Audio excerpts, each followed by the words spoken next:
This video, which emerged on YouTube in early March, shows the moment Ethiopian migrant worker Alam Dichasa was dragged along a street in Beirut.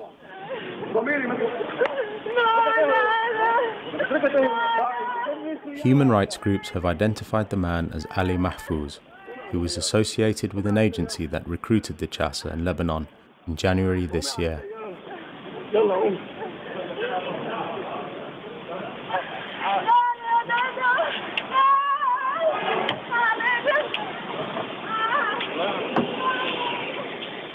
Shortly after this footage was recorded, she was taken to hospital,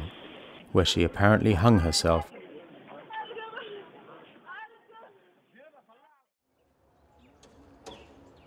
Alam left her home in Ethiopia to work as a housemaid in Lebanon in order to provide for her family. Alam's partner, Lemisa Ejita, remembers the moment he and their 2 children said goodbye. ያው ሰልፍ ይዛ ነበር ገና ነው አልተዘጋጀም ያለች ነበር 3 ጊዜ መጣ ነገረችን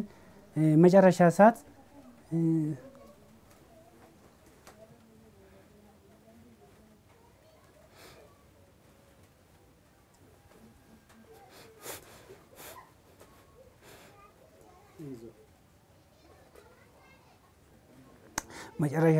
መጨረሻ ሰዓት እቺ ትንሹ ልጄ ማለት ነው እቺ ያስራ አንቺ ካይርሽ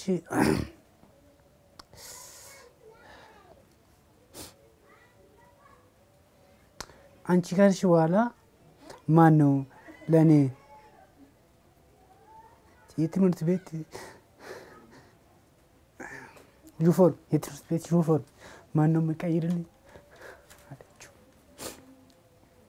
ከዛ አለቀሰች ልጄ መለቀሰች እኔ መለቀስኩት በቃ እሷ አለቀሳ ነው ሄደች በቃ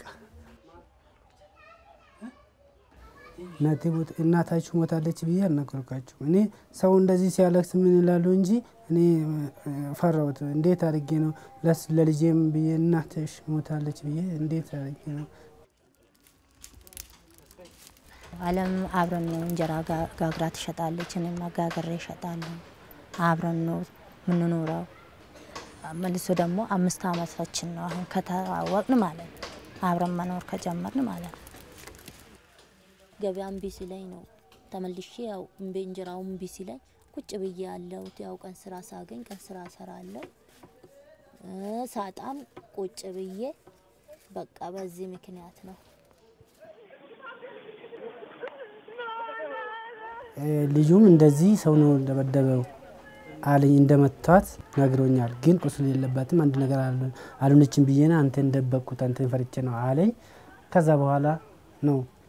ጋዜጣ ላይ ያየሁት እንደዚህ ጸጉሯን መሬት ላይ ጎትቶ ደብድቦት ከወንድሟ ጋር እዛ አሰሪዋ ወንድሟ ጋር እንደደበደበው ጋዜጣ ላይ ነው ያየሁት